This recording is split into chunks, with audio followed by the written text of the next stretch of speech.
Assalomu alaykum hammaga. Bugun kelaylik sizlar bilan mana shu fayanku naborimizni birgalikda yig'amiz.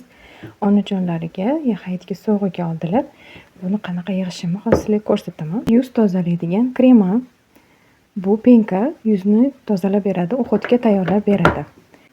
Tozalangan yuzga losyon suriladi. Losyonni undan keyin yuz uchun toner. Bu yuzni yumshatish xususiyatiga ega har qanaqa tipdagi yuzlarga tushadi. Keyingisida serum, yumshatuvchi, makiyajga tayyorlovchi, yuzni namlantiruvchi kremini ham qo'shamiz. Ko'z atrofidagi ajinlarni yoyadigan, ko'z atrofidagi terini yumshatib, mayinlashtiradigan, ko'zga ajin tushishini oldini oladigan, ko'z uchun moslangan kremi ham bor.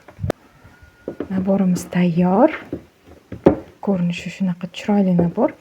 Qo'limda qarishilab ko'rsataman. Korobkamiz, paketimiz qanchalik kattaligini.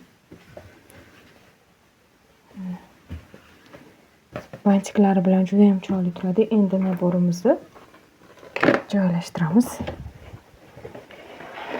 Hayitga sovg'aga olganlar uchun biz ham ularga mana shunaqa chiroyli tasbehimizni sovg'aga qo'shib beramiz.